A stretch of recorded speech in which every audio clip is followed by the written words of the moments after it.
Since San Diego Comic-Con is this week, let's talk about all the things that you can do over there besides going to Comic-Con.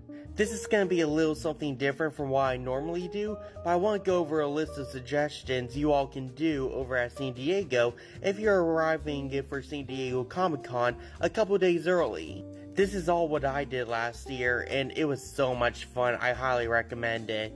First off, if you're going to San Diego, of course you gotta check out the beach over there.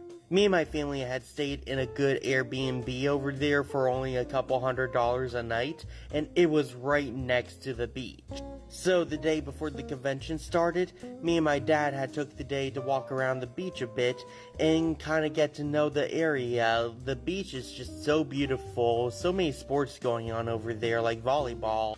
If you love movies and Top Gun, I highly recommend going to the Kansas City Barbecue where they filmed the bar at Top Gun. This place was so nice. This bar will have some of the nicest people you will ever meet in San Diego, in my opinion. One of the best things about this location is that it's right next to the convention center, so if you kind of want to scope out about what the convention center is gonna be like, you can go to this bar right here and grab a little something to eat. At this bar, you can actually sit at Tom Cruise's spot in the movie. They also have a gift shop related to Top Gun, so if you feel like picking up this t-shirt that I got at that bar, you can pick it up right here at the Kansas City Barbecue. But the number one place I highly recommend going is Balboa Park, due to the amount of stuff that's over there. If you want to learn a little bit more history about Comic-Con, you can go check out the Comic-Con Museum in Balboa Park.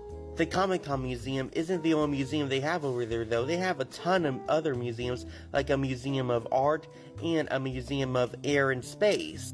I didn't check any of those two museums out specifically since I had to hurry up to go to Paramount Plus's The Lodge, but if I ever go back to San Diego, I really want to check out these museums in the future.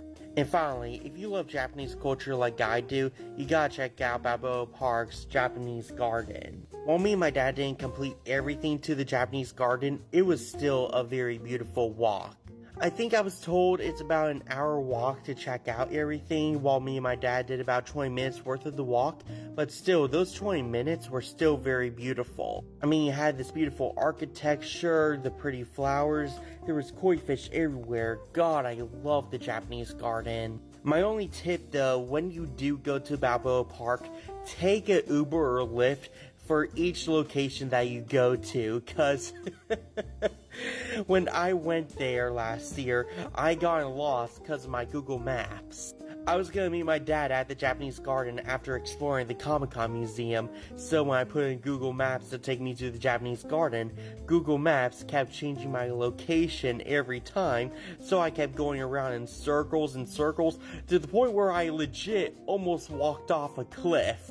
I might have just spent $7 on a place that was 3 minutes away from me, but it was totally worth it because I was exhausted.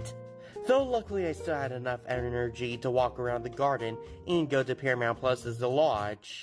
Anyway, go down to his comments to tell me if you're gonna try any of these places out while you're in San Diego this year for Comic-Con. Share this video with all your friends, and click that like and follow button to get all the latest content.